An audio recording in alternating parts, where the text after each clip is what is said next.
jàmm ngeen fanaan ku ñëw na tapoter vidéo bi te séddoo ko gëj naa def vidéo suba teel sax ma wax suma xalaat si lii bot nekkut pour kii rek pour askan bi yëpp comme nu koy ne nit ñi di waxee ne kii lum dund am na ñuy dund lu ko raw te ñu ngi toog di muñ gis naa nit ñi di si wax nit ñi nga xam ne dañ dee promote abuse maa si mbooja mbaayee nit ñi jigéen ñi gëmu di seen bopp mbala ñu nekk si sëy di njaaloo di def lu leen neex comme góor ñi di promote loolu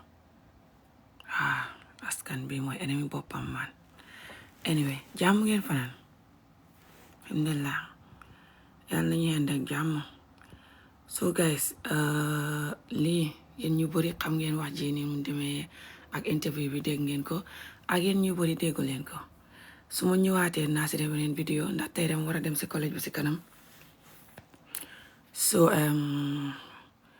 duma mun a play interview bi sabaa benn waxtu ak genn wàlla soo demee Sénégal people danga ko gis Séné people la tudd foog na danga ko gis but su ngeen bëggee su ma ñëwaatee dinaa ko teg comme nu ma dee def yeneen interview yi si dara xewee lu ñu war a jàngee so guys ñaari façon yi current affair about sëy moo ne ak about mbugeel moo ne ci askanu Gambie ak Sénégal right now benn bi muy current affair Ablaye Thiam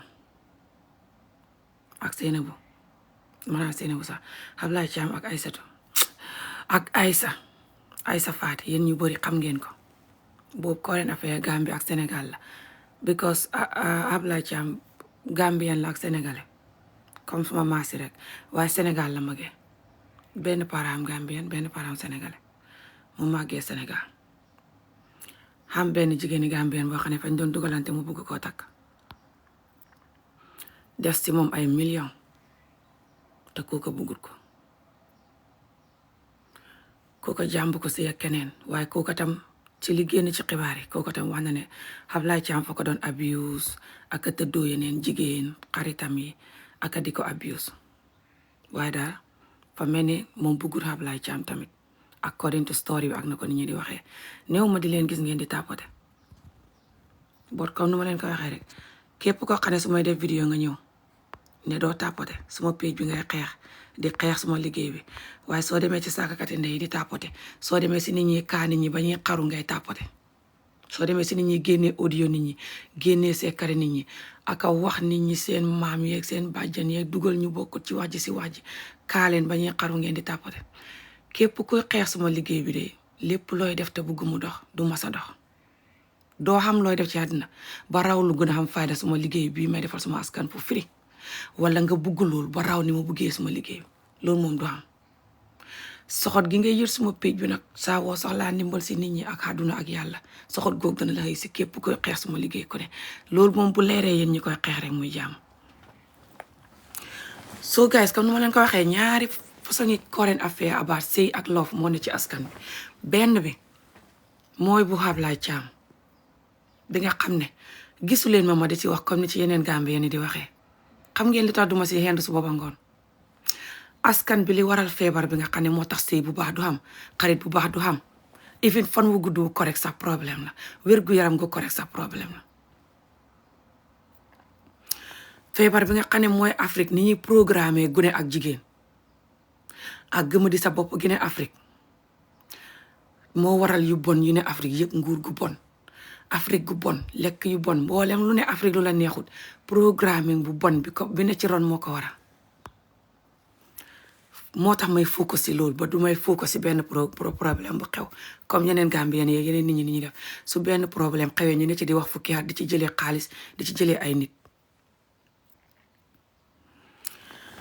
gi ngeen Ablaye Thiam sori nga xam ne fa xam Aysa Faty bu mu nopp gune jigéen gu rafet la gune Gambie waaye li tax mu rafet bañ di ko woowee rafet mooy fa xees waaye dàqu nit ñi ñuul ñii ne Afrique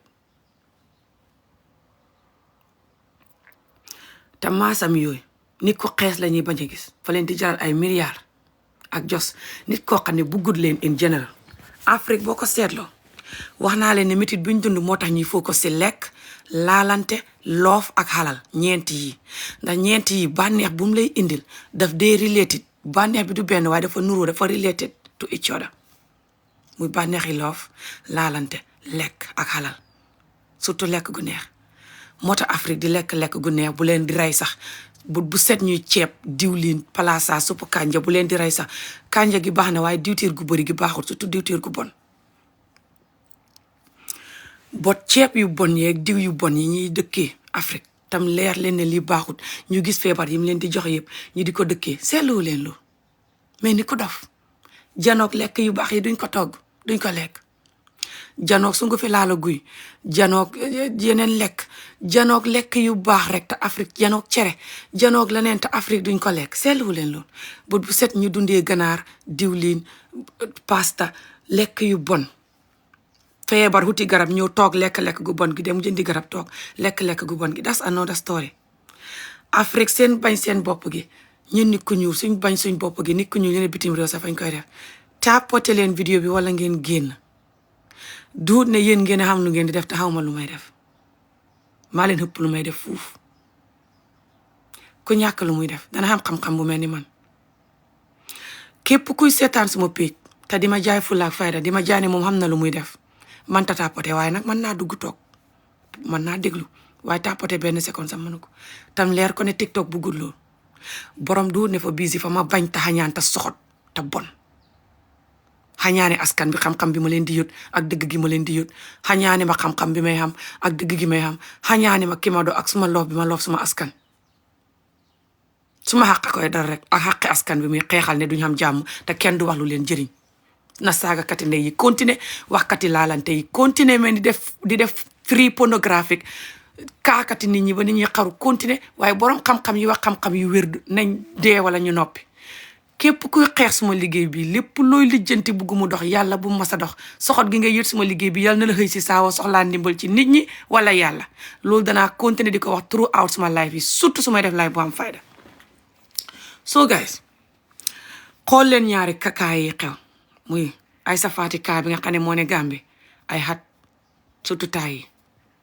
fa lëmbe xaat Gambie taay yi waaye yàgg na ay xat mu ngi lëmbe Gambie muy góor goo xam ne fa gis gu nekk jigéen gu xees ta rafet mu def si moom ay million tam leer ko ne gu nekk jigéen gi nobu ko duut kalaasam duut moromam muy forcé loof di ko jënd comme góori askan bi ñoom ñu bari niñ koy defee gu nekk jigéen gi it gëma di boppam nekk ci góor gi di ko lekk ay xat ba fi mu ne ñu tëjlu ko ngir million yooyu loolu mooy Aïssa Faty ak Ablaye Thiam Gambe and then nga xam gu nekk jigéen gi nga xam ne Aïssa Faty gu nekk jigéen gi bu ko dàqut Aïssa Faty dàq ko waaye bi ko Aïssa Faty fa xees moo tax ñu bëri fa ñuy cuus Aïssa Faty def ci moom ay million waaye duñ ko def ci gu nekk jigéen gi tapoté leen rek again askan bi fañ dund métit bañ seen bopp surtout góor ñi góori Afrique fukk boo compté juróom-ñetti yëpp ñooy ennemi Afrique te ñooy seen ennemi bopp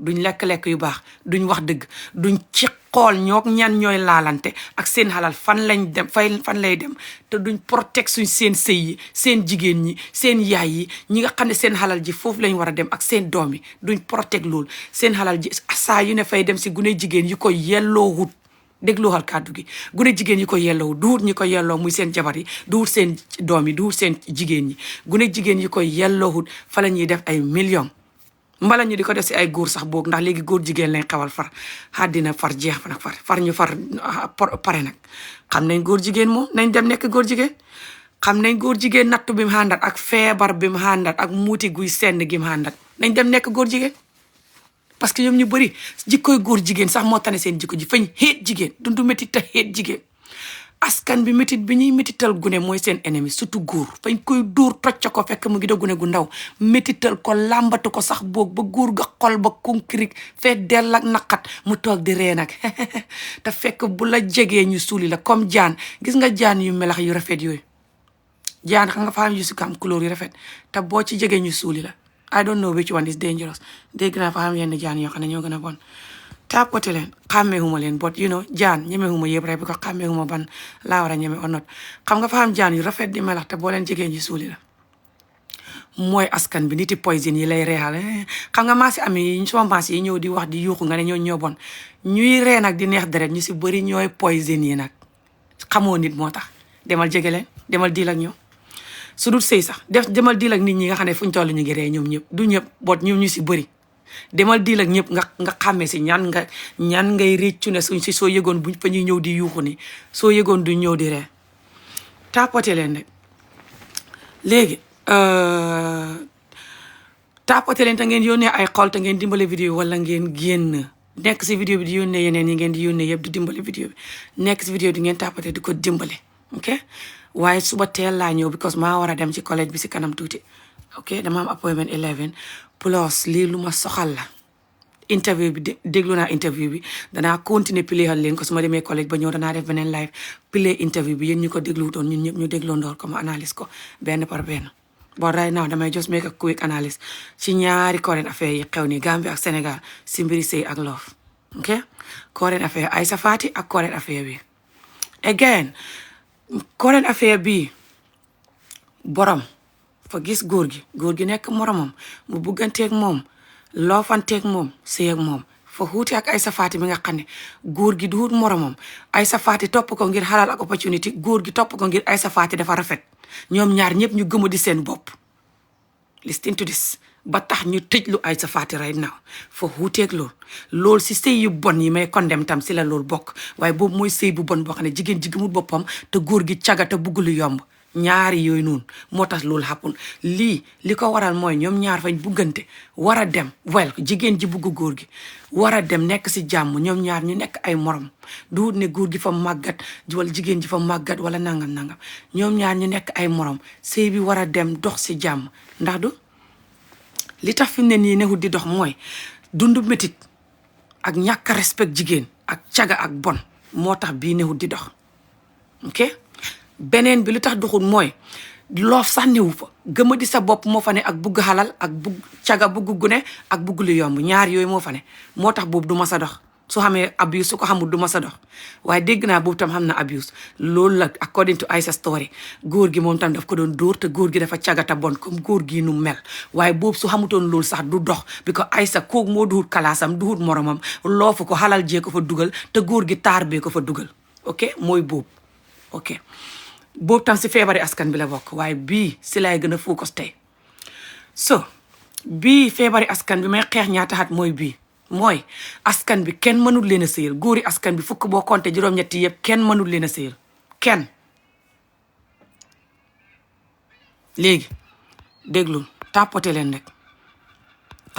rek danaa leen waxal li may wax yëpp léegi danaa indi nataal boobu right now suma page bi nekku di nangu bu ma indi nataal boobu boo danaa ko indi su nangoo mooy nataali Mbooja Mbaay bi li mu wax ci lii nataal naa ko ok Mbooja Mbaay mu ne vidéo bu mu def si lii download naa ko danaa ko post fii also nataal naa ko lu nete la sol nete mooy zone sorry orange lu orange la sol lu yellow ci nataal ci vidéo bi xam naa gis ngeen ko tapoté leen rek gi nga Mbooja Mbaay mooy xariti góor ñu bon ñi ci askan bi yépp ak maasam yi ñooy ennemi jigéen ñi di seen ennemi bopp di ennemi góor ñu bon ñooñ sax waaye xam nga lu tax góor ñu bon ñi bugg ko fay toog di wax waxi laalante yu bon ñuy jàmp seen bopp benn fay dugalanteeg ñoom ba di leen fekk ci ay hôtel ne fa leen di jaay garab te mu ngi sëy ñaar ñetteel bi fay promote seen mbon gi xam nga lu mu wax si vidéo boobu mu ne jigéen ji mu ngi génn wax nit ñi di ko ndamoo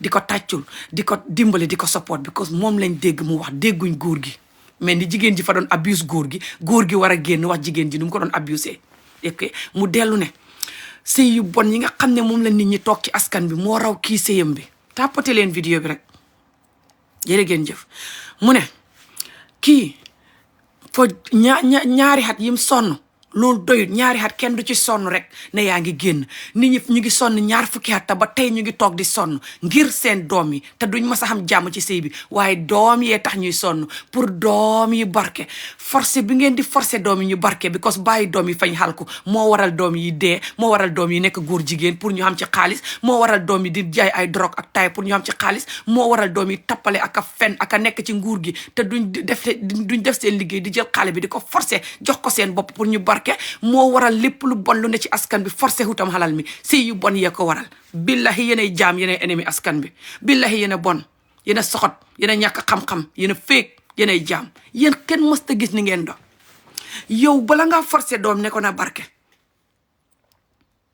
te doom yu bari jàngaloo leen luy jàng ba high school sax loolu du jàng luy xam-xam buy barkeel nit yéen yéenay programme doom jàngal ko business jàngal ko mu nekk docteur wala lawyer wala dara lu koy indil xaalis daal jàngal ko ngor gu koy indil xaalis si fànn gu gore yéen yéenay programme doom pour mu xam xalal yéen léegi yéen su ngeen di programme doom pour mu xam xalal sax énergie bi ngay jël def ko si doom jooj programme ko pour su xamee xalal ñu ne barke na mooy ne yow sonnoon nga sa sëy bi loolu yëpp pour nga nekk ci sëy bu bon jaral na la loolu balaa caag doo def énergie boobu pour sëy yu bon yi dakk gisoo nit ñi ne ci sëy bu àndut ak jooy te seen doom yu barke ba raw sa doom sa sookool doom ju barke jooj xanaa konoon tubaab yee yeneen nit ñi naar yi nga jàngee diine ji sax xanaa ni konoon seen doom yi duñ barke yéenay naaf fekk yéenay jaam yéen a bañ jigéen yéen jigéeni askan bi yéen ñi ennemi jigéeni askan bii because ngeen a gëmadi seen bopp di njaaloo ci seen sëy yi comme seen jëkkër yu bon yi di def lu bon ba raw jëkkër ji di give up ngeen bu yàgg xam ngeen ne jëkkër ji du baax ngeen jos commencé di bon comme moom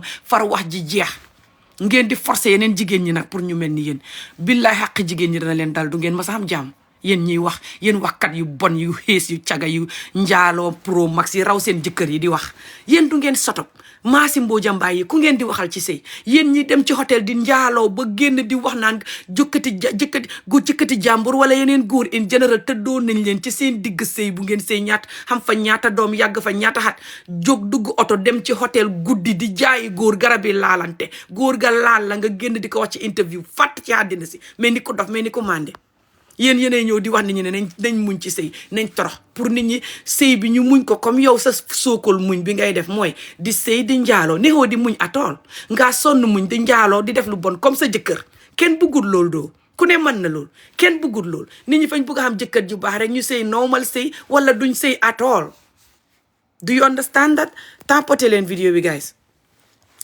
so Mbooja Mbaay génn na wax si wax ji maa si Mbooja Mbaay yi nga xam ne ñooy ennemi mu ne kii maasami moromam ji ak ñi ko mag fañ sëy ñaar fukki at tama suñoo xam jàmm kër gi ñuy sëy ñu ngi fa xamee doom yu bari yoo xam ne seen jëkkër yee ko jur ci njaaloo ñu xamee ko di ko yar ne pat di ko sutura ndi fañ mën a sëy these bitches are the enemy of this society guys do you know that I'm laughing but I'm crying? Look at me and let me explain what happened briefly and I'll continue in my language. Tapote leen fa xam ni ñu may seetaan ñoo xam ne dégguñ lii surtout ñuy jàngandoor ak man ci collège bi ak just yeneen jigéen ñi. This is a current affair that's happening in Senegal. We have two current affairs right now in Gambia and Senegal about bad marriages. You know, I always tell Africa, the whole of Africa, that until they stop abusing women and children, which is the child beating, the essay, the lack of education, these three, and the belittling the children mothers in the marriages, which is 80% of marriages. The children growing up in those kind of environment, the damage that does, the different consequences for that is the results of everything that Africa is going through now, and they don't like it, including the bad government, the drugs, the violence, the lack of self-dignity and self-love, and so on that Africa is going through that they hate. Tapotelin is all rooted from the neglecting women and children and the beating of children, the severe beating of children that Africa love doing, and the neglecting women and children in general. That's enemies number one for Africa, cross Africa, and they never call that enemy. They still blaming the West or the Chinese or the whoever they blaming, the Arabs and the birds and the cats and the dogs. So right now, this current affair right now in Senegal and the current affair in Gambia, I'll explain the Gambia one first. The Gambia one has been happening for years now, but they finally put the woman to prison now in Senegal. Because the man, he's like me. He's Gambian and Senegalese. One of his parents is from Gambia and one is from Senegal. But he was brought up in Senegal. And me, I was raised in Gambia. I only lived in Senegal 2 years of my life. So, the man called Hablai Cham, he's older. He's like 50 years old or more. And he fall in love with a girl. He's not a girl. She's not a girl. She's a young woman. The young woman was 20-something years old when they met. But now I think she's 30 or around 30. Her name is Aisha Fati. And that woman, she's beautiful, just like this girl. The only difference is that she's light skin because her mom is from Morocco, but her dad is Gambia. Tapotelendek. If I don't forget, her mom is from Morocco. Something like this. One of these Arab countries. Her mom is from. Because some Gambians, they have a wife that is from there because they go there to learn Quran or they have money and they love light-skinned people. Lot of African men, especially Gambia and Senegal men, billahi, wallahi, tallahi, the love they have for black people that have light skin or just Arab women or light-skinned women is more than the love they have for the air they breathe. This is true. It's sad, but this is the truth. This is why the women are bleaching, the women that don't love themselves. They cannot make a woman like me to bleach anyway. I rather eat healthier and use my organic stuff that I buy to have this beautiful skin of mine. But the lack of self-love is from a lot of the men that hate dark skin. They will spend millions on that woman because she's light skin and she's not beautiful than this girl. She's not more beautiful, but because this girl is black. They will be like, oh, for Newell. Black is called Newell. They hate Newell, a lot of them. And they so Newell that their Newell is Newler than mine. And they rather drawn away from their entire generation to go to the opposite skin color. You cannot love someone just because of their skin color. You're going to find someone that have the same skin color and more, and you move to that person or more beautiful than them. You love someone for who they are, isn't it? Not their skin color is red or blue. Anyway, even if they love you because of your white, are they still going to be honest and kind, loving to you, or they're going to jump to the next white or blue or yellow? Because they're confused and just don't love themselves. Anyway, so thank you so much. Tapotelen, maa ngi ñëw si xolof bi. Surtout bu ngeen bëggee wax xolof, tapotelen. I'll cut it short because I need to go back to my language.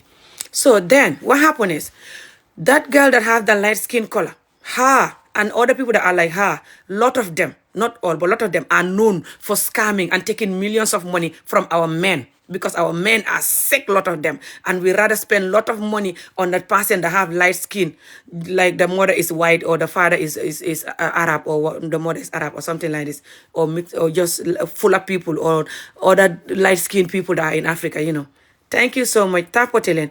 They will spend a lot of millions of money on them. They're known for that. Our society men. The light-skinned girls, the light-skinned women themselves, they gossip about this, talk about it, even talk about it in the video. People like Fuller people. When the Senegalese were fighting for the Fuller people to go, people like Toss, when I was making live videos saying that you shouldn't tell them to go, you should just, allow that your country have other foreign that are from other African country, because you yourself, your children are all over the world, even in the white land. And you want other people to go from your country because they're from Guinea. They're light skinned, a lot of the Guinea people. The Guinea people came to my live video, the woman saying that these people that are telling us to leave now, they can't breathe without us. They love us more than they love the air they breathe. They always giving us money, begging us to love them and marry them. And now they're making videos telling us to go, calling us name that we are dirty, we are this, and that we have a lot of children, and that we are disrespecting us, and we are their father. They're dying to have us as a wife. They came into the life saying that they're full of people. And that's just the truth. Everyone knows a lot of our men love full of people more than they love the air they breathe, because the fuller people, a lot of them are light skinned, like that girl that I'm explaining about. Keep tapping and sharing. So the two current affairs in Gambia and Senegal, the one with the light skinned girl, Aisha Fati, the man that is older called Hablai Cham, spent a lot of money on her for years, millions of money, millions of Gambian money. It should be £1 million or around that. Well, I don't know, but it was a lot of money, like a lot of millions of Gambian money. And the time to marry her, the girl refused and married somebody younger. And he get angry. He managed to put the girl to prison right now in Senegal. Okay? Today they have to go to court again and find out if she's going to be released or she's going to continue going to jail. Now, the girl did not love him. If you see the pictures, you know the girl don't love him. They're not married. He's older than the girl, just ugly and old. That's the truth. Compared to the girl is young and beautiful. The girl was with him for the money. These things, when they happen, the girl don't love herself, don't know her self-worth and her self-dignity. The man also don't love himself, don't know his dignity and his self-worth. So he's going to bring himself down to go with a younger person, risking it all for a biscuit because of the beauty and pleasure. And the younger person going to bring themselves down, risking it all for a biscuit because of the money and opportunity. Forgetting that they can catch disease, they can be going to prison, anything can happen to them because, they don't know this older person that they're going with. and the older person also forgetting that they can catch disease, they can be video call and record or just anything, risking it all also for the beauty for the young, from the young person. So both of them, whenever this happen, the both of them don't know their self-worth and their self-dignity. That's why they're doing that, and that's what I'm going to say about that. So now I'm going to talk about this one. Tapotelen, maa ngi ñëwaat si xolof bi. And that is rampant, by the way. That is many in third world countries, people that go in with older people for money. Thailand, Africa, just going with older people for money and pleasure. Just not pleasure, but money. And then the older person going with you for pleasure and beauty. Oh, the two of you are insane, ridiculous. Don't worry, just calm down. I've done that before. I was married to a effing 60-year-old when I was 25. That's how I get my ass in Scotland. Will I do it now? No. Did that man have money? No. It was just a effing visa thing that the effing immigration will never give you visa. But still, we have to blame our fault, okay, for risking it all for a biscuit. Anyway, let's move on. Did that make me not to tell the truth? No. Is that embarrassing to talk about? Yes. Am I not going to talk about it? No. I will talk about it. I don't care. You bully me with it and laugh at me and thinking you're better than me in your dream. You're just not going to talk about what you done. Doesn't mean you're better than me. I'm talking for people to work. So if it's going to include embarrassing myself, I'll do it. I don't care. So let's keep going. Now, this one, okay, this one. Her husband is young and beautiful, just like her. Listen to this, okay? She's a famous person in Senegal. You cannot see her beauty right now, okay? People that know her, they know her. This picture is not good, okay? She's very beautiful, extremely beautiful, like a top model. More beautiful than Aisha Fati. The only difference is that Aisha Fati is light skin, okay? Beautiful black queen, okay? Which lot of our men don't care about the beauty just because you're black. The moment you're black, your beauty is down here. They don't care how beautiful you are. They're going to go for the light skin that you're more beautiful than and put her on top of you. Most of our men, not all, most of Gambia and Senegal men, but I am so it's just an African men thing in general. They hate themselves, African men. I think African men, a lot of them hate themselves.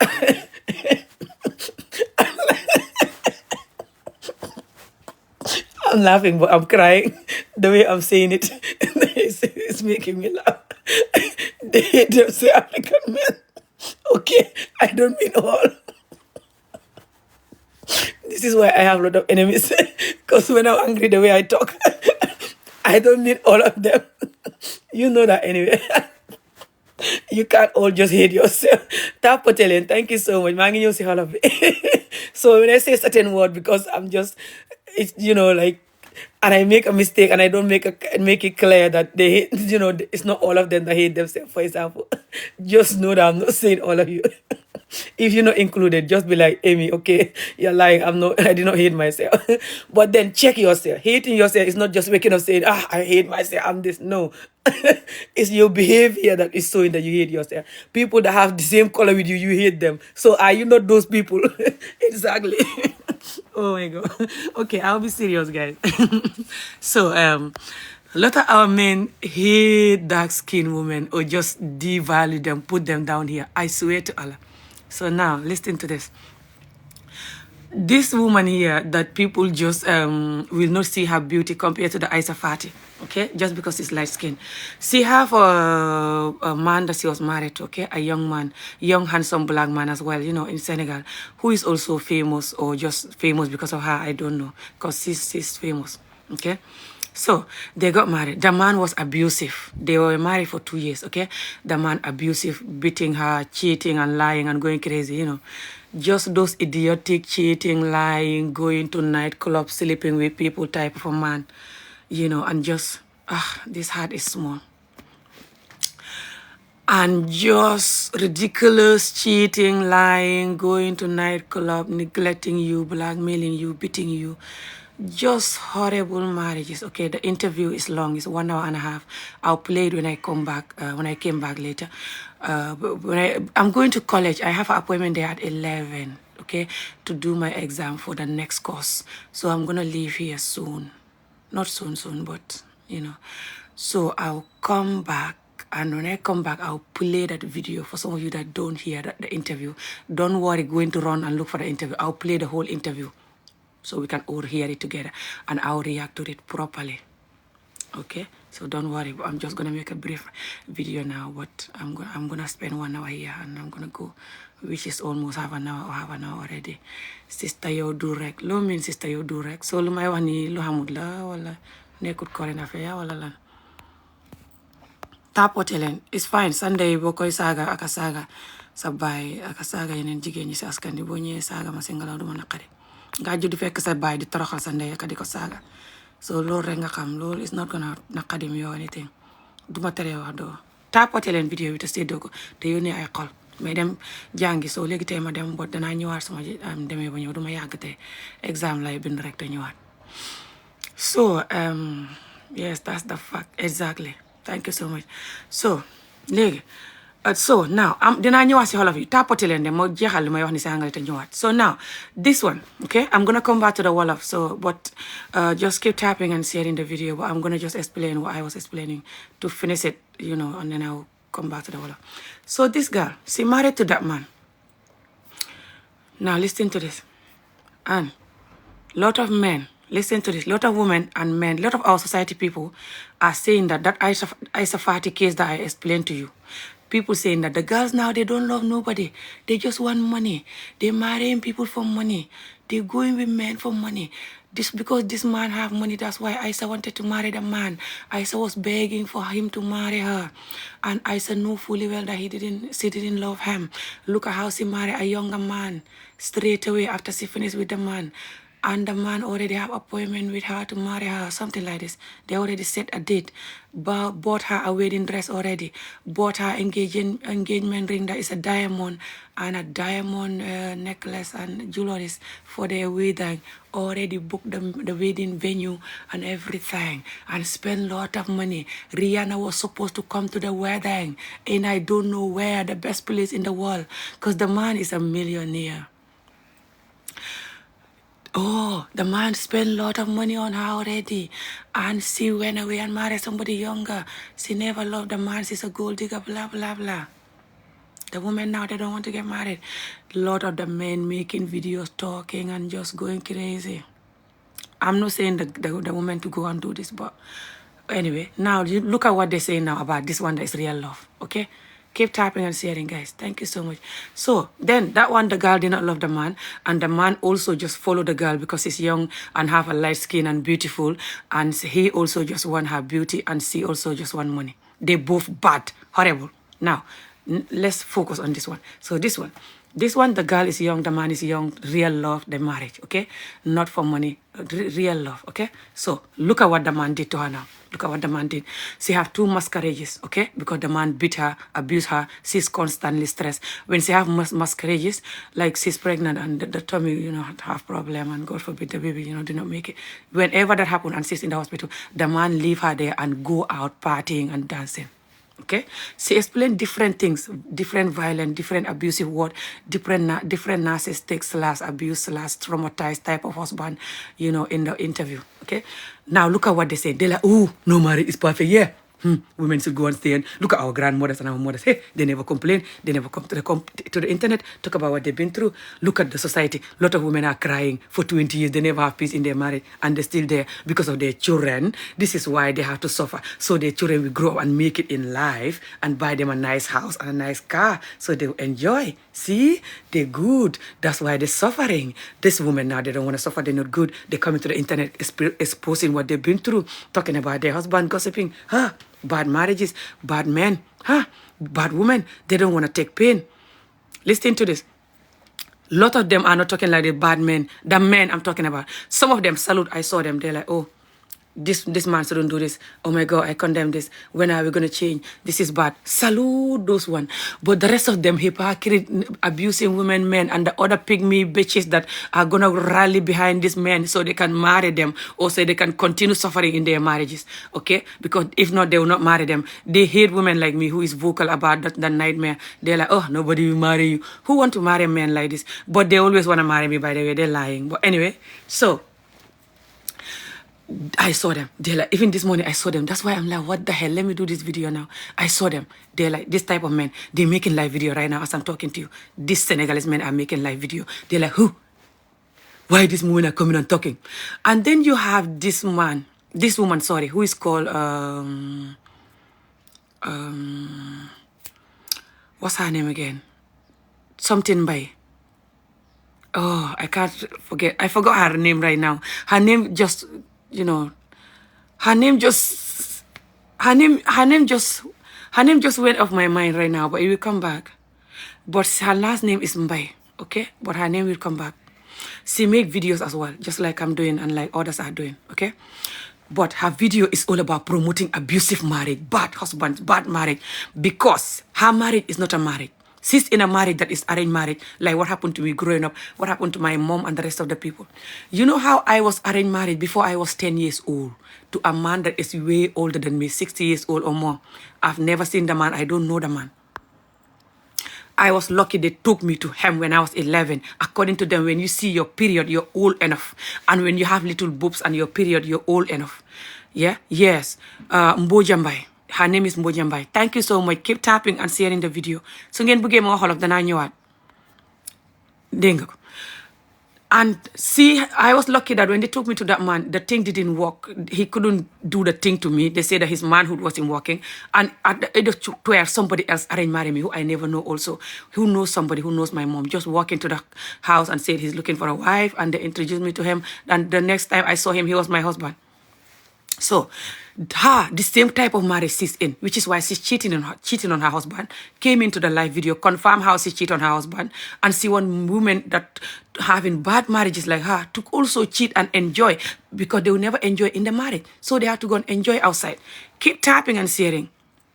And I just want us to advocate for good, healthy marriages instead of everyone is cheating and everyone is suffering everyone and like a chaos, idiotic, traumatized, hopeless, shouldn't marry type of a marriage.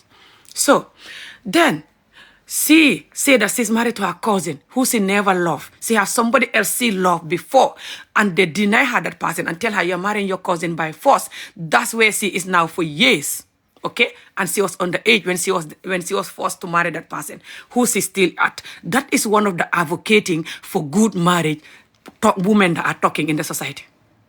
Can that talk for marriage? Can that type of person talk for marriage? She's not in a marriage to begin with. She's in a, I think, slavery, effing abusive, go and effing F yourself type of a situation.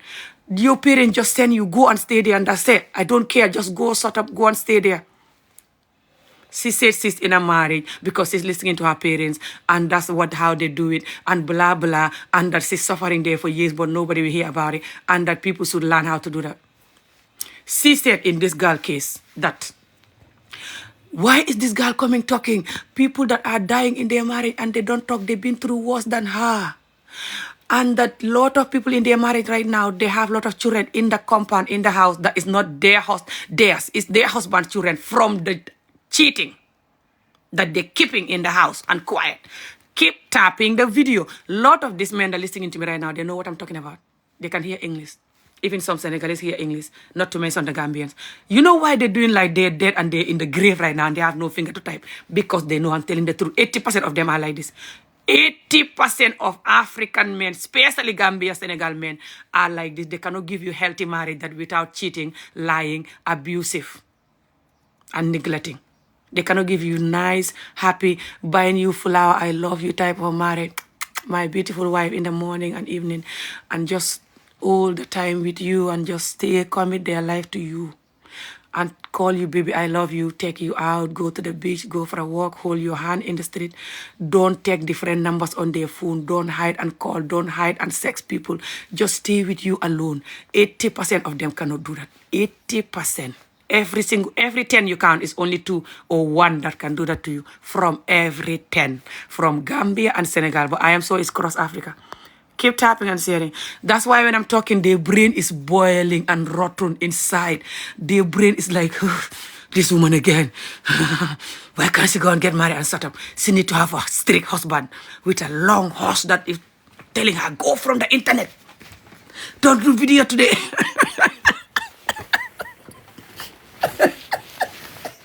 I'm laughing, but I'm crying. I swear to God. Do you know that a lot of them are telling me, go and get married. You're doing video all the time. Do you know what they mean? They mean they want me to have a husband, to have a manhood like a horse, so the man can use that to punish me. They do live videos, and you know what they say in their live videos, a lot of them. Me, when I have a wife that don't listen, in the night, I will beat her with this. I will make sure I give her until she cannot move in the morning. So next time, when I tell her to listen, she will listen. Billahi wallahi talai. They say this in the live video, casually laughing. All that time, lot of them. They using their manhood that God gave them like a horse that they should be happy with to abuse women that they're married to beat them with it, for them to listen to them. So they're telling me to go and get married because they know 80% of the chance is that when I get married to them, they will control me and tell me, don't talk in the media, or don't talk like this, or you're doing video too much. You know why they're saying that? Because they will not want me to talk about these things that they're doing. Hello? But anyway, you're doing video too much. It's different from don't talk at all or don't talk about this at all, but you're saying it in a psychotic way. You're saying it in a way that you don't like what I'm talking about because that's who you are. That's different from you're doing video too much. I'm not saying that when I have a husband, when he tell me something, I will not listen. Especially healthy husband, okay? But anyway, back to what I was saying. Tapote leen rek danaa ñëw si hang xolof bi bind leen xolof su ngeen bëggee moo xolof te ngeen tapote. Now, listen to this one, mind your business. Are you minding your business? My video is not your business. This is my business. My business is to work for my community to wake up. Free work, volunteer work, either you like it or not, for my people to wake up. That is my business. I choose to do that. I love that. It's not just my business. It's in my vein.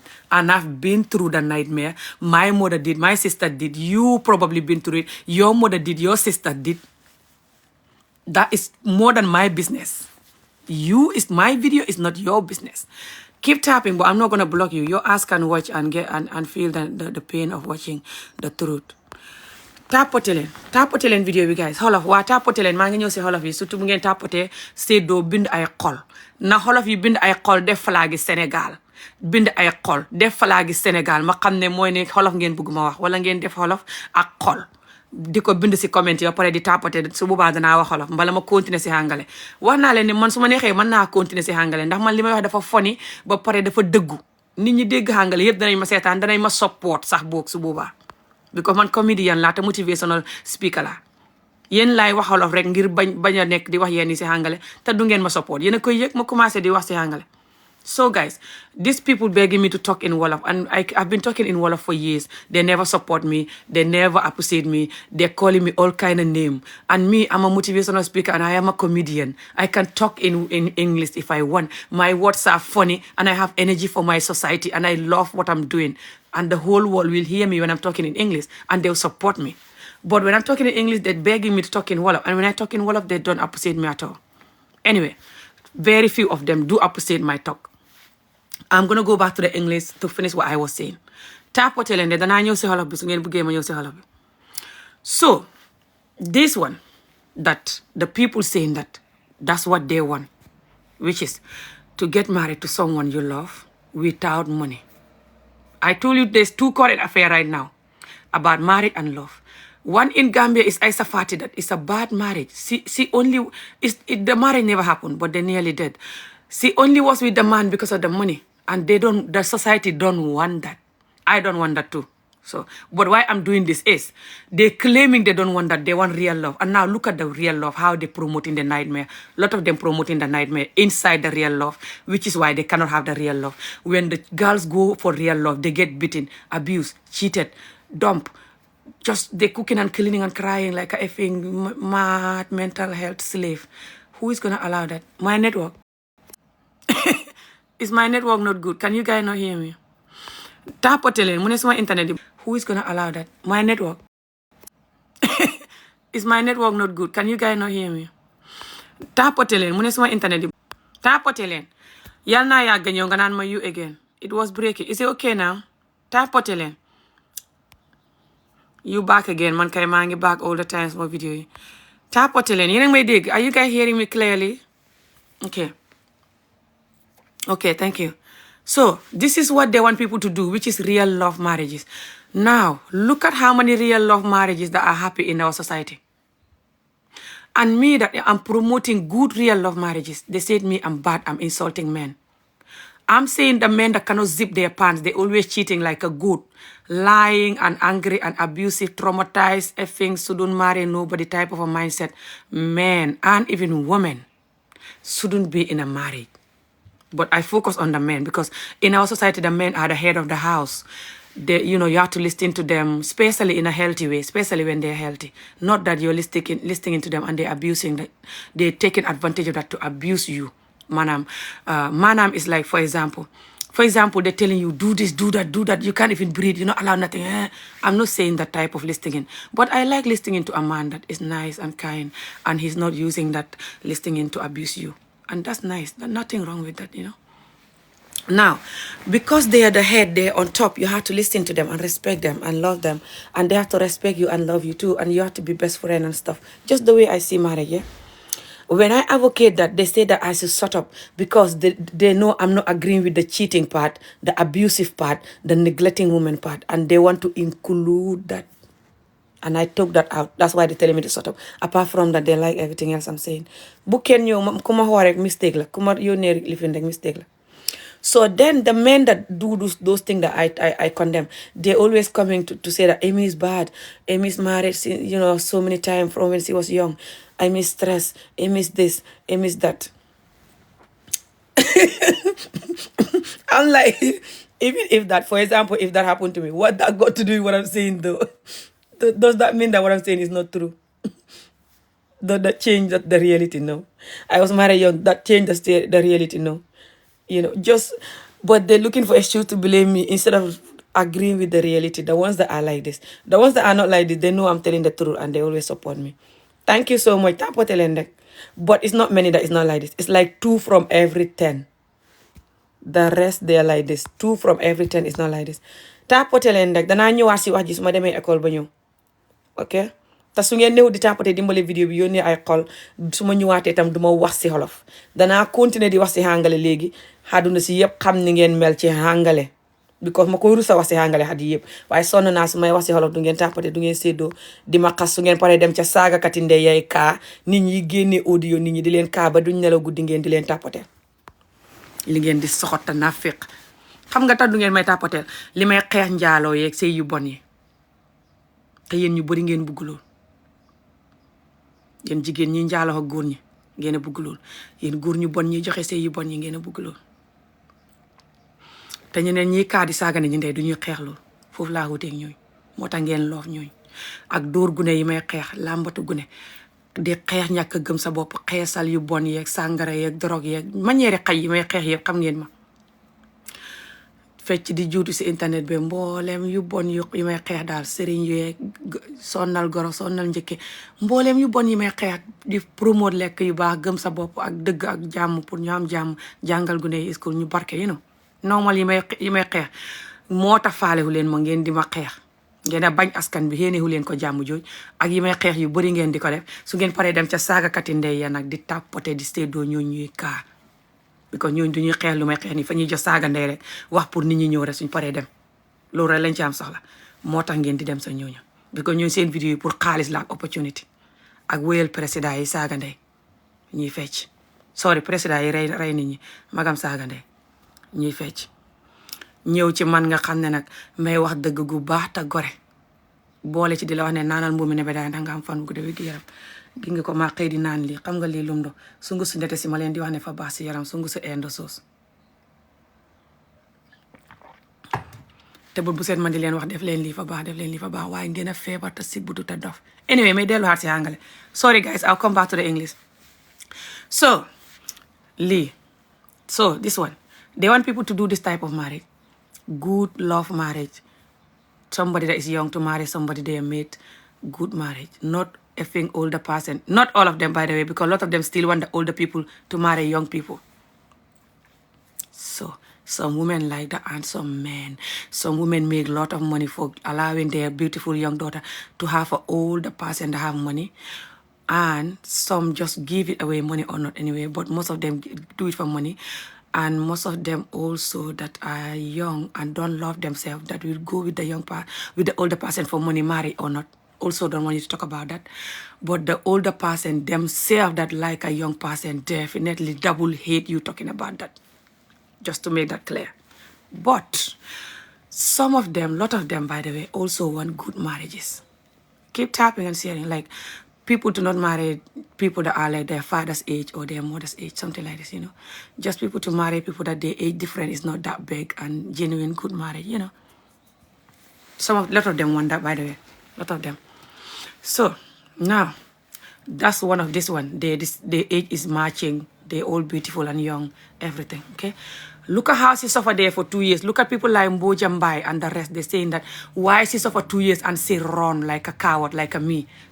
I run away from suffering, with my children that I managed for around, it was 3 years, something like this, when I start telling him I can't continue.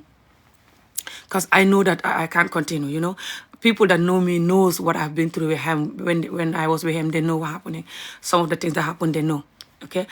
But this Mbojambai and the rest of the people that promotes abusive marriages, keep tapping and sharing. Thank you so much. They said that men in the society, a lot of them, they give worse bad marriages than this woman, what she explained. The beating, the abuse, the neglect, the fact that because of the beating and the abuse lead her to have 2 miscarriages. And the stress can make you have miscarriages. I know people have it even if they're happy with their marriage. Sometimes it can just something wrong with their body or just it's not meant to be yet. So they can have miscarriages or miscarriages, whatever you call it. When someone is pregnant and the pregnancy didn't go, didn't end up growing properly and deliver the baby properly, Like something happened and the thing ended. So 2 times that happened to her in the marriage, okay? But in this point, I'm going to say that it's because of the abuse and stress, because the husband was beating her and cheating constantly and just neglecting her entire generation constantly, okay? And even when she have those miscarriages in the hospital, the husband wasn't there for her, just neglecting her. Just a chaos marriage that she was explaining in this interview. Thank you. Tapote leen wala duma continuer di wax ci Hangale. Si xolof su ngeen tapoté wu séddoohu leen wax joxu leen xol waxu leen waxal xolof te bind xol duma wax si xolof su ma continuer di wax si Hangale te yàgg si Hangale yi ñu bëri danañ ñëw di ma seetaan su ma ñëwee nit ñu bëri danañ ñëw te fa ñuy donner dimbale support déglu li may wax jëriñu si ndax Hangale bi du Gambie rek moo koy làkk soo demee Sierra Leone Nigeria Ghana yeneen dëkk yu bëri fañ koy làkk ak Amérique nit ñi ak jos Angleterre fi ma ne nii ak yeneen nit ñi duut nit ku ñuul sax te danañ bugg suma énergie bi bugg suma dëgg gi bugg suma comédie yeeg suma dëgg gi loolu mooy dëgg gi te danañ ma support kon nag yéen ñi may waxal ci ngelaw ci firi xat yi yëpp du ngeen ma support du ngeen séddoo di ma tuddee dof di ma xas su fekkee ne du ngeen support du ma waxati seen làkk I'm telling you this wax naa leen ko ngeen fa ne may caaxaan if they don't support the video they don't tap they don't share they don't promote the video I will not talk in my language I'll talk in English. The whole world will hear me when I speak English because I'm funny. I have energy and I tell the truth. They know that. Imagine if I start speaking English regularly and I have audience that are English speaking audience. English people from Nigeria, Ghana, Sierra Leone, America, UK, everywhere. Anyone that can speak English will follow me. Which is what I'm going to do, by the way. So, back to what I was saying. This woman, okay, this girl. So she's married for what the society want. Love and people, that are the age differences is not that big. And just good love marriage. Now listen to what happened to her, okay? And listen to how a lot of them are saying. People like Mbojambai and the rest. Ooh, lot of people here in their marriages. Those children in the house. It's not theirs, it's their husband children from girlfriends. If you know what they're going through. They're going through it for 20 years. They never ever have peace for 20 years. And they're still there. Because this is called marriage. Marriage is not for enjoying them. They will never talk. Why? Because they're taking all the pain for their children. So the children can grow up and be somebody. Who the hell tell these people that, taking pain in the marriage is going to make your children grow up to be somebody? Look at how Africa don't have many people that are somebody. What is somebody? Now look at the amount of marriages that have pain in Africa. Look at the amount of people that they're talking about. What is the somebody that they're talking about? They mean the person to have money. When they say barke, they mean money. They put the barke, the somebody with the money. Tapotelen. Thank you so much. Now look at how many people have money in Africa. And look at how Africa is still like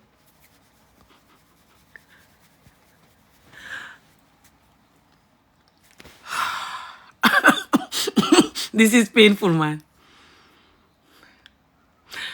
Do you think Africa is the way it is because of the women are taking pain in the marriage? Or and that's supposed to not and the woman taking pain in the marriage then, according to what she said, and that not supposed to give us good, healthy, successful Africa by now. She's saying that if the woman take pain in the marriage, she's gonna have good, successful children. So now, where are the good, successful children in Africa? Go and take a look. It's not many. Now, where are the other countries and other people in Africa even who give good marriages? The women don't have to cry. Where are their successful children? Did you not see them? What happened to people that give you good marriage without tears? Honest, genuine marriage with love and care. And you're going to have good, successful children, more successful than the so-called successful children from chaos homes. Which they're going to be chaos worse than their parents, by the way, for the most part. Even if they're successful. They're going to be chaos, traumatizing, abusive, cannot zip their trouser or their pants, just idiotic, successful person that cannot give you healthy marriage. Who want that type of success? Now, take a look at how they're promoting that all the time because they're in that type of marriage and they're wicked. They want everyone to have that type of marriage. Thank you so much. So, then the Mbojamba, hypocrite, hopeless, cheating, because my husband is cheating and I'm tired being good type of a wife, which she confirmed in the video that she was cheating. You know why I said that? And a lot of people say that. She sell these products that are to make you hard in bed. Those so-called, you're going to be hard, you're going to be like this in bed. Product, she sell them. So, and she talk about sex all the time. She does like live pornographic on the video because she's cheating like her husband. She's in a chaos marriage and she give up. Like she's like those women that when they're in the bad marriage, they give up being good and they start being bad like the man. Okay? So she's in that forced arranged marriage that, like I explained, that her husband shouldn't even marry her. She was abused when she was young. Like what happened to me? Choke her to stay in that man that she doesn't want. Deny her the man she loves. Force her to stay with her cousin. And she's there, they have children, she's there for years, okay? And she's very vocal in the society. She talk a lot, she's like me. But she talk very bad because she promote bad marriages. She's like, no matter what, stay there and take the pain. As a woman, you should stay there and take the pain. No matter what, no marriage is perfect. Oh my God, we have to do this for our children. Why you guys are going? A lot of you guys now are divorcing, a lot of you young women. Hey, this is not good there. This is not married there. Look at our mothers. Look at our grandmothers. Look at me, myself. We have to stay in the marriage no matter what. Where are you going? You're not staying in your marriage. You are in the hotel with the men. So, she then came. Because she's been talking like this for years, she had the karma of the women of the society. Then one day, she from nowhere on her video, on an interview, and be like, I'm going to explain what happened before people hear it the wrong way around. People are like, what happened? She was like, this man saying that he's going to expose me. So I'm going to expose him before he exposes me. People are like, what happened? She was like, there was one man that called me for me to sell him my product that I sell. This sex product for you to be hot in bed. People are like, yes. So like, yeah. So when he called me, said that he wanted me to meet him in a hotel one night, that he was going to buy the product. And this one is married with a lot of children, guys, for many years, who is the number one advocating for good marriage in the society. For women to be married and stay there. Don't go no matter what. She's known for that. And she's known for talking about sex, very raw and horrible, like a live pornography. And then she said, Then I took a taxi. I was thinking this man is dodgy because when he called me, he told me meet me in this restaurant or this so-so place. And I went there, I couldn't see him. He said, I'm now no more there. I'm now in this hotel. Come to this address. I was like, hey, a hotel, this night, they think that's safe. And the man is like, yes, it's fine, come. And I went there to bring the product. And the man was naked, lying down with a towel on. And he asked me to massage the product on him. And I died.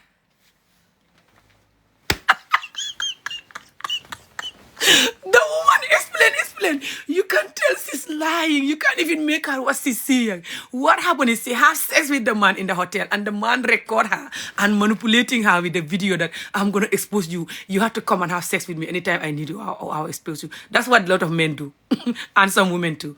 But a lot of men do it to married women. When they cheat with you, they make sure they have evidence and tell you, you're going to come to me every time or I'll expose your ass. Very good. Why are you cheating? Just your husband. Your husband should be effing good or you leave his ass. Just your husband should be good or leave his ass. Why are you cheating just because he's cheating? And then you're telling people to stay in that type of marriage. Hello.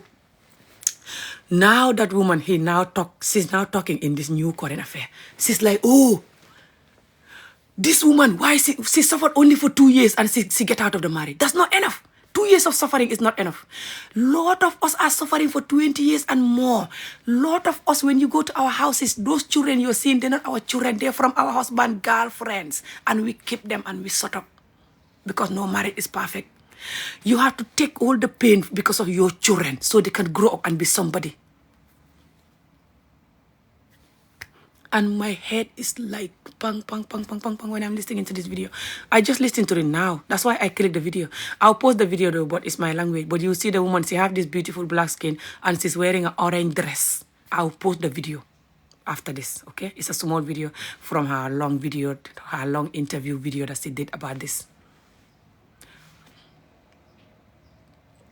We have people like that woman in the society to talk for us, to stay in a marriage. Thank you so much, Tapotelen. How can idiotic, hopeless bitches like that talking for us? That's not a marriage, what she's in. She's in a effing chaos. No one wants that. No one should advocate for that. And then you have the other men, they're like, oh, this woman that is talking, that her husband was beating her, not good, blah, blah. I want to hear from the husband too.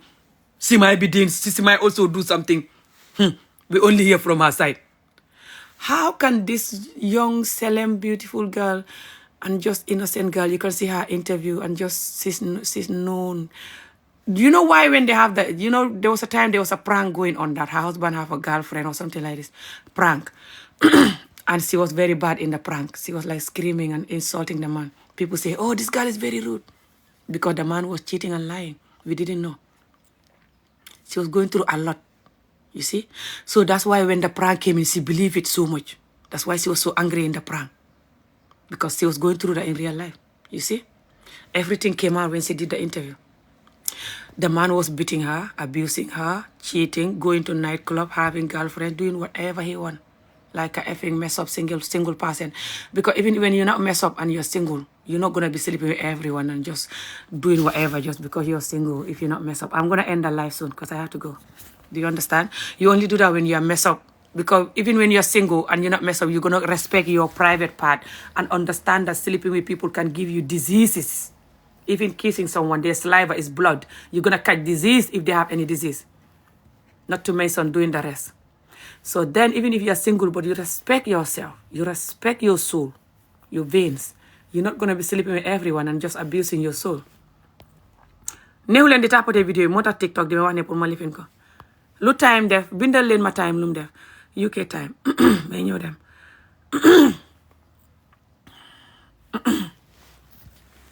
Danaa ñëwaat after boobu bindal leen ma time lu mu def waaye may ñëw dem fukki waxtu ak benn fa ma war a fekk si collège bi.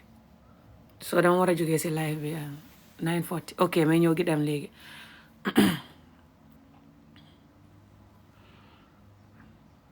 may ñëw dem léegi maa ngi ñëw dagg live bi. You know su ma ñëwaatee dinaa continuer danaa gën a focus si xolof bi hopefully su ma ñëwaatee surtout bu ngeen tapoter seddoo wala ma continuer si hàngale su ma ñëwaatee dinaa leen pileel audio bi interview bi yëpp ngeen dégg ko so bu kenn dem di wuti interview bi right now waaye ku bëgg mën nga koo hut xam nga fu mu ne mu ngi nekk oh is it 8:40 or 9:40 I was thinking how come 9:40 it should be 8:40 what the person lying ku nekk UK ne ma waxal foog naa is 8:40 but I can't tell whether it's 8:40 or 9:40 46 su ma ñëwaatee su ma demee collecté du ma yàgg may dem jot bind exam rek pour next course bi rek su ma paree may ñëwaat su ma ñëwaatee incha allah danaa toog jàkkaarloo yéen bu baax play interview bi benn waxtu la ak genn wàll waaye soo ko bëggee seetaan mën ngaa dem Sene People su ma fàttewul foofu danga ko fa gis Sene People TV bi foofu su ma fàttewul danga ko fa gis or something like this I can't remember either it's Sene People or dem leen daal da ngeen ko gisee su ngeen bindee turam you know turi jigéen bi xaw ma maam naka la tudd just dem leen ku ko bëgg a xut danga ko gis waaye soo bëggut nga xaar ma su ma ñëwee naa ko pile ñu déglu ko ya. If everyone practiced the deen, everyone would be happy in their marriage. Well, most people will be happy, yes. If everyone practiced the deen, both men and women, and do it correctly, most people will be happy, not everyone. Simply because the deen have also stuff that are very hard, especially when it comes to the woman in the marriage. She have to listen to the man so much. She's not allowed to go anywhere without the man. She's basically in prison. Like the way I'm going to college now, the woman is not allowed to go without the man. So, anyway. But people should listen to the deen, especially when it comes to the harmful things. Like, for example, don't drink alcohol. Alcohol is not good for you anyway. Don't steal. Stealing is not good for you anyway. Don't lie. Lying not good for you anyway. Don't cheat. Cheating not good for you anyway. You're going to catch disease. You could be recorded. You're going to ruin your love and trust from your partner. You're going to get used to that. You're effing done. Cheating not good for you anyway, married or not. So many stuff that the deen is telling you is good for you, married or not, Muslim or not. But I'm not saying the other things that are very abusive and very inhuman that people like to use, like FGMing little girls and calling it Allah, marrying anybody you come across and calling it Allah. Lot of Muslims don't do that, and they're Muslim. And if you don't do that, it doesn't make you go to hell because you don't do that. I'm not saying the other things that when you follow it, you can't even breathe. You know, they call abuse, they call inhuman. And you're going to do that because you're evil and then you leave the rest. I am against that. But yeah, when we follow the deen in a kind, loving way, we will have peace. But anyway, I have to go soon. Is that 8:40? Can anyone tell me the UK time? So UK is 8:40 or people saying UK, but the person say UK is different from the person that says 8:40 or the person that says 9:40. I can try to get off the live stream to look at the time, but because I cannot see the time with this effing iPhone that I have. It's the 15 Pro Max. It's different from the other one that the time was on top when you're talking. You can see it. But yeah, keep tapping the video, guys. You guys are not tapping, but I'm gonna end this soon. But you guys are not tapping. So yeah, if we continue talking the truth and advocating for justice and for self-dignity and for fairness in marriages and for us to love ourselves and know our value and never settle for the less, especially us that want marriage. Marriage is not a joke. You have to be very stubborn with what you want and be very focused. Get ready to make sure that what you want is what you're gonna have, or you don't have nothing else. For man and woman, if we all advocate for that, fight for that, believe in that we will have it, it's gonna change. We keep rejecting anything else that is not that. Then the people that have those type of bad manners, man and woman, that cannot give you a good marriage, and I'm gonna say this before I go, they will have just two choices. They will have one choice to change so they can get married, or they will just remain single and do whatever they want, which they should do.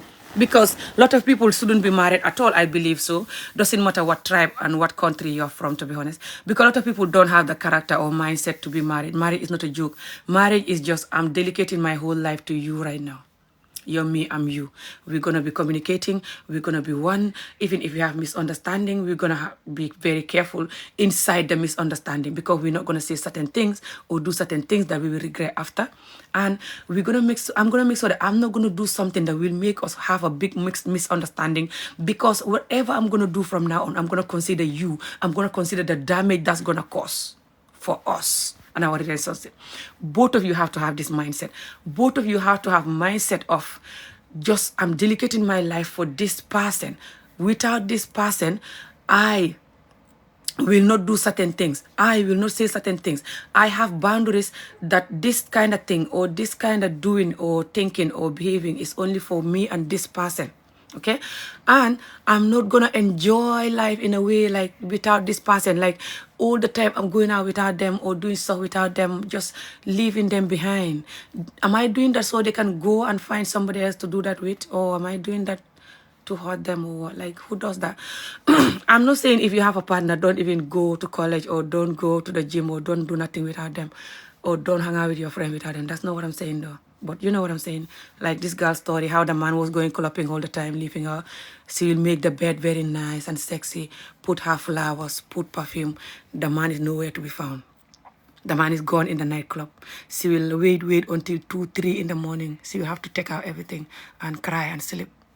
So many horrible stuff that she's been through, that a lot of women are going through all over the world, but mainly African women. I advocate for that to end. The women also who don't know how to give good marriage, I advocate for that to end. Marriage is for if you are genuinely ready and get knowledge from healthy people. Not people like Mbojambai. You go and ask them knowledge of marriage. They don't know knowledge of marriage.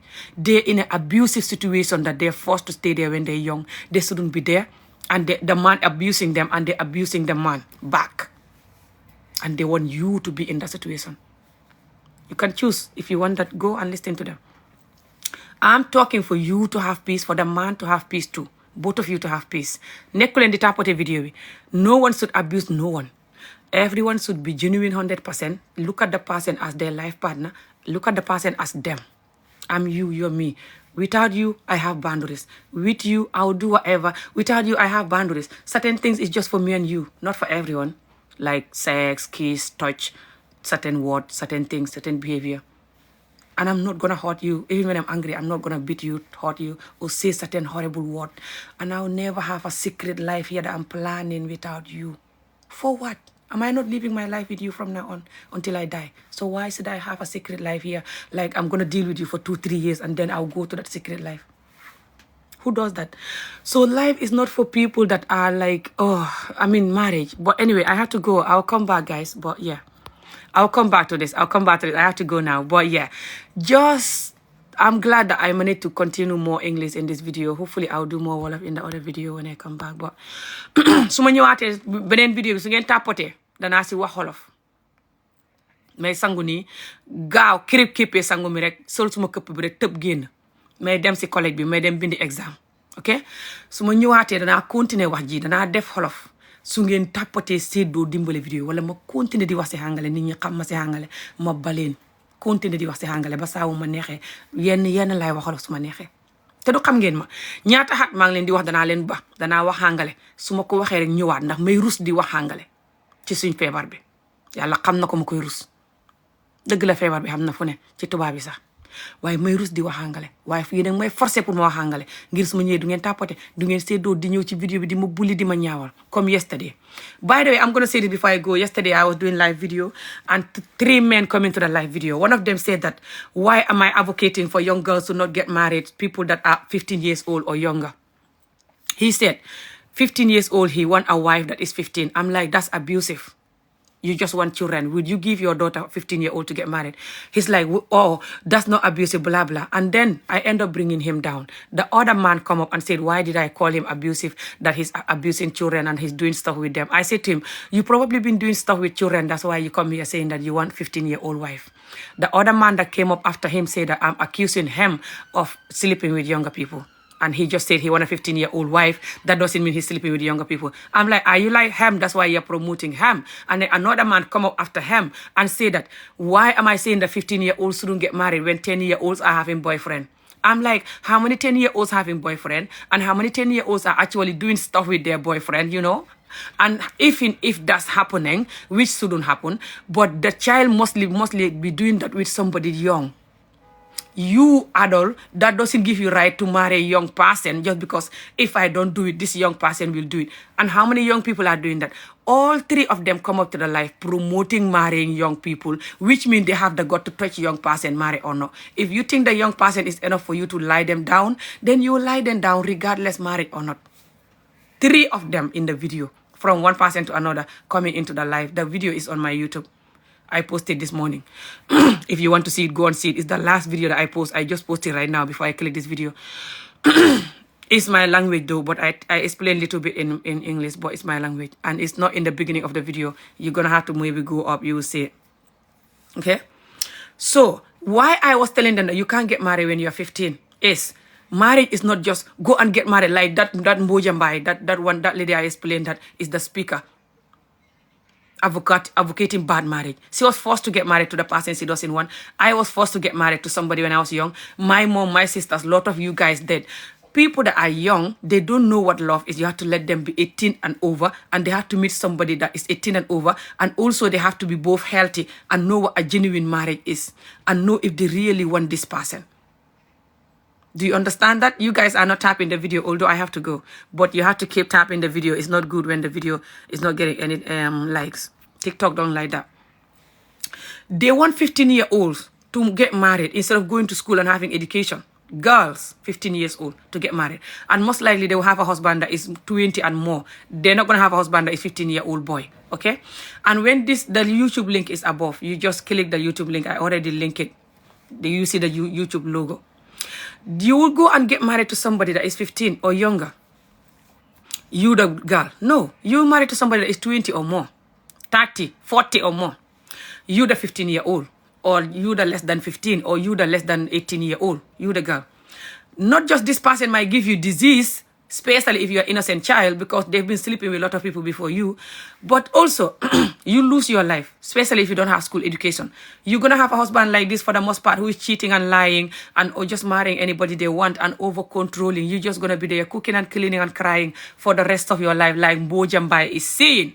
I'm going to go now. I have to go. Mbojambai said that majority of the people in the society are marrying and they're never going to be happy. 20 years, they're crying. And they're still going to continue crying because that's what women should do, because no marriage is perfect. And our men don't know how to give good marriages. She's insulting the men, by the way. But the men rather like her video and be happy than me that is telling them to change. Although it's not all of our men. I have to remind you guys that. But it's 8 out of every 10 that marry you will cry, especially the 5. Especially the 3. The 3 out of every 10 African men, especially Gambia, Senegal, African men, 3 out of every 10, billahi wallahi talai, this 3 out of every 10, when they marry you, you would regret why you married them until you die. Either you're with them or you finish with them. You will regret until you die. If anyone asks you what is your worst pain, your worst regret in your life, you will say to marry this person. Marrying this person is my worst regret. The 3 out of every 10. That's a lot. But 8 out of every 10 marry, you will cry. And 5, you will cry, worse cry. 5, the half of every 10, you will cry. It's 2 out of every 10 that will marry you and you will not cry. That's not enough though. 2. Single effing 2. And they always say that those 2 are afraid of their wife and that they're not men enough. That's why they're not cheating and lying. They're supporting their wife and love them and kind. Oh, they're not men. Oh my God, they're like a child and they're scared of their wife. They're yambar and maybe their wife take them to juju. Maybe they have some juju stuff on them. No juju. If there was juju that is the medicine here, by now your effing ass is behaving. Do you think your wife don't take you to juju for some of those women that believe in juju? No juju can help you. These effing jujus, if they were working, Africa will be like this. Why can't the jujus fix Africa? It's your brain that is different from the person brain. The person have a disciplined, healthy, kind, loving, disciplined, healthy man brain. And you don't have that.